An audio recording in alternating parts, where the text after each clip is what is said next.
products, such as firewalls, antivirus application software containing, especially this, encryption, before permitting the products to be imported and sold in the country.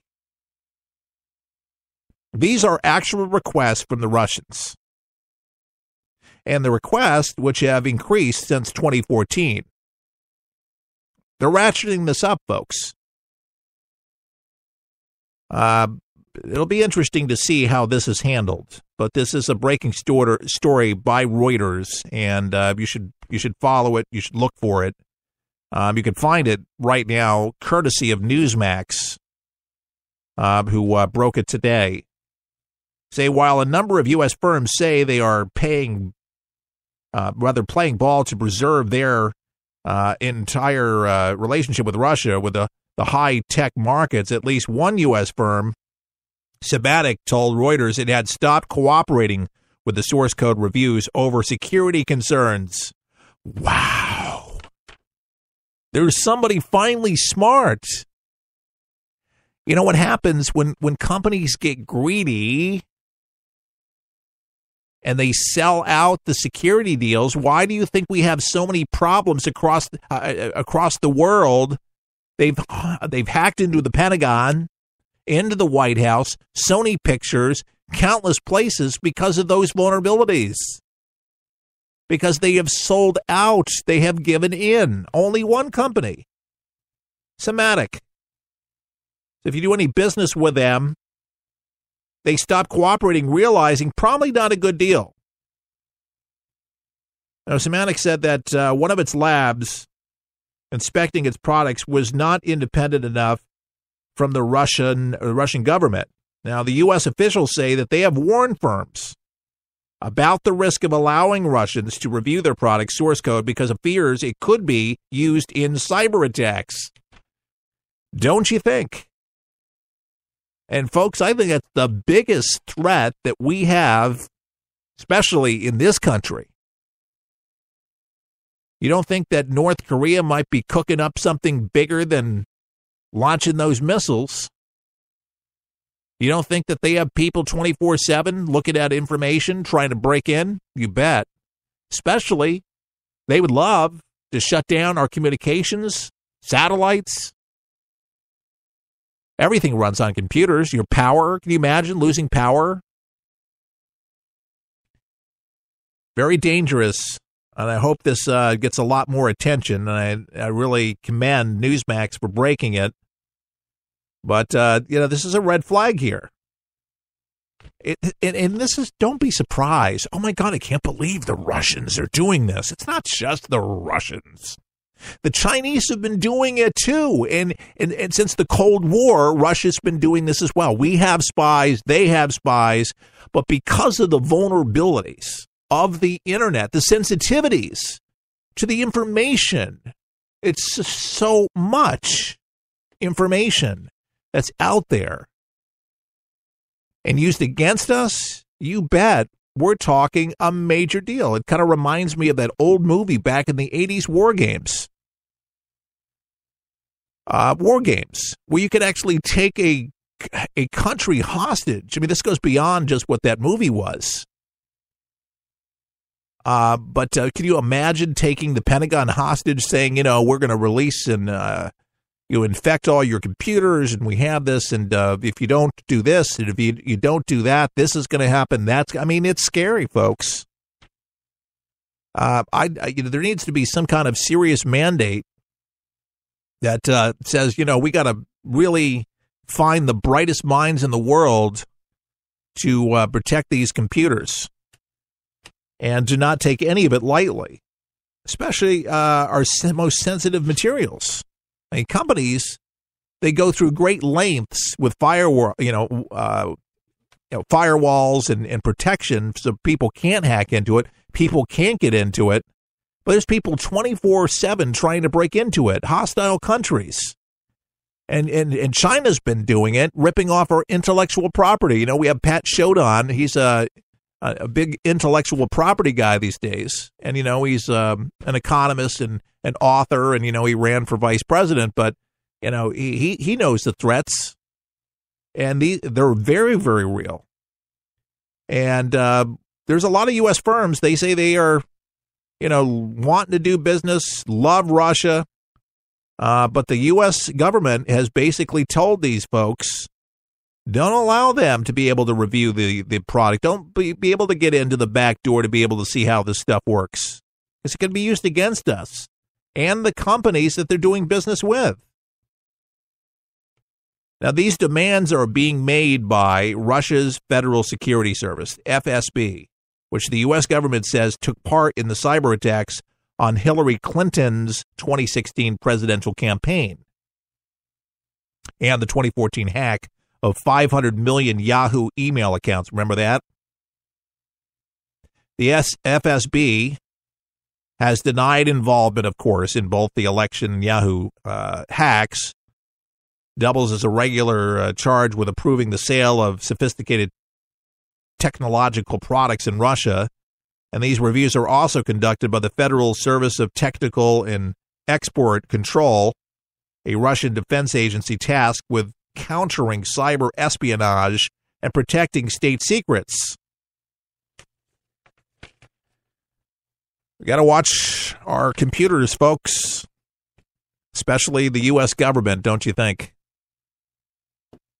There's a lot of great tech companies in our country that do a great work and have some great software, but when you're doing business overseas, and this is Microsoft too, with the operating system there because of the vulnerabilities in Windows. I don't use Windows, and for the people, we just don't.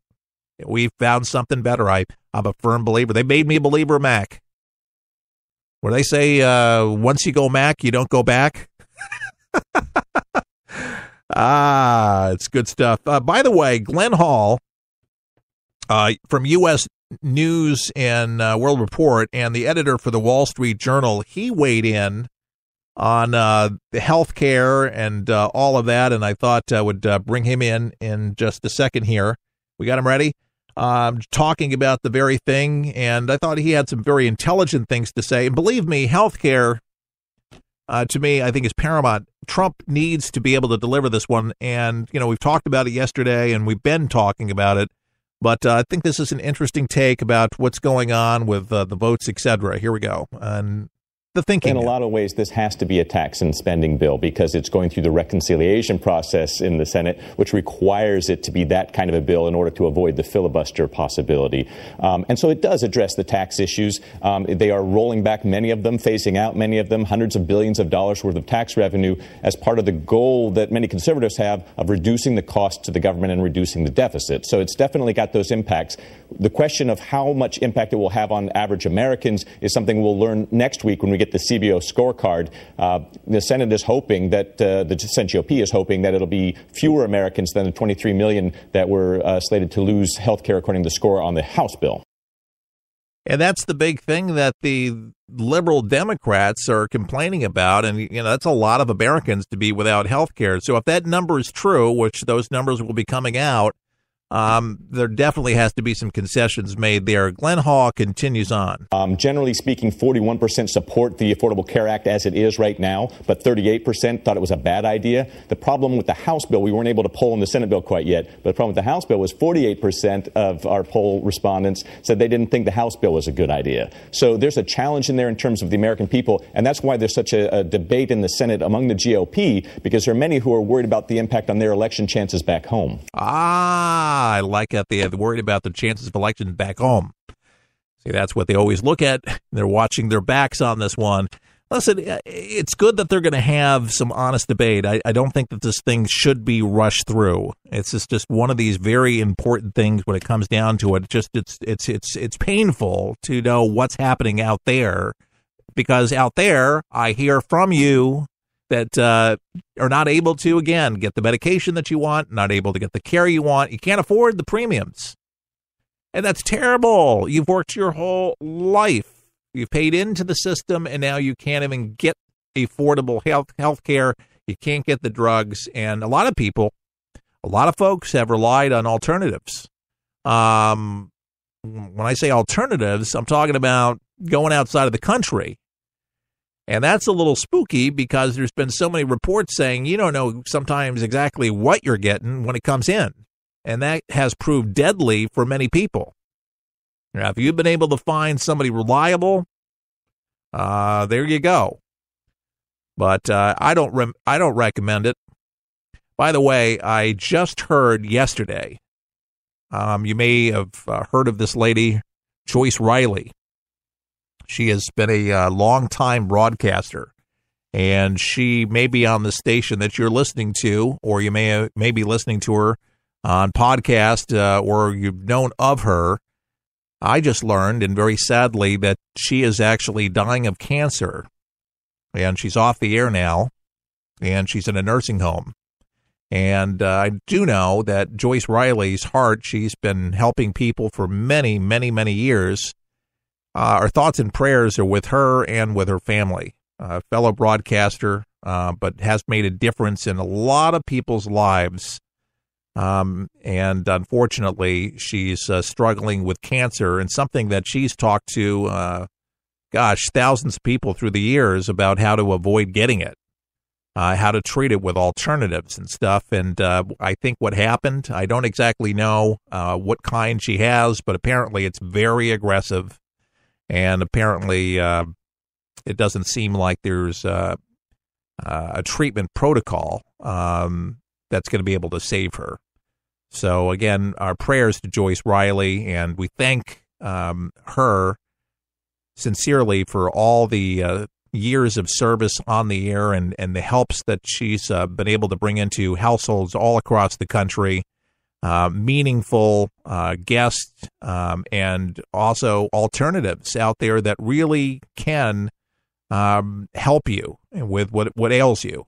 I have looked into a lot of alternatives myself through the years, and I think that she's been right on the money when it comes to big pharma, with giving you a bunch of garbage you don't need. And a lot of people, they're taking 15, 20 different drugs, and one does this to you, one side effect there, and there's a side effect there, and then it doesn't cure any of it. Wouldn't it be nice for your body to be able to heal itself? And so a lot of these remedies, you should look into it. And Joyce Riley, check out her website and some of the products that she sells, but it's really good stuff. It really is. It's awesome. We pray for Joyce Riley once again, and we hope that whatever quality of life she has, that they make her comfortable. I lost a good friend not too long ago that had cancer and severe COPD, and was not easy to say goodbye when health deteriorates, and sometimes so rapidly. It definitely threw a lot of people for a loop to know that Joyce Riley, there she's on the air, and then she's gone. And then it's kind of bizarre because they're like, gosh, how does that happen? People help people, and then how does that happen? That's life. A lot of it's a mystery. Can't figure it out, because you'll say, well, gosh, she had the remedies. I'm like, why couldn't she cure herself? I've heard a lot of people say that, and I'm saying, sometimes when your number's up, your number's up. And what's the saying? When your number's called, not one person leaves the earth alive. I mean, we're all going to pass away, folks. But the good, I would like to focus on that she's done, and immeasurably the quality of life that she's been able to literally speak into people's lives, life and vitality, and where people literally, their health was failing, and so many success stories from people that actually were in fact cured of cancer and all sorts of different diseases by taking just remedies. It's pretty amazing that Mother Earth actually has some pretty cool things. And she subscribed to a lot of the native Indians, medicine man and things like that, they have been curing things and handling things still here in this modern civilization of ours. And they're not hooked on big pharma. They still cure people and help people with natural remedies, and to great success. So let her life and what she's done for people maybe be an encouragement to you to maybe look at your life and to see how you might be able to improve the quality of life. If you're miserable and you're hurting, you're in pain, or you have some kind of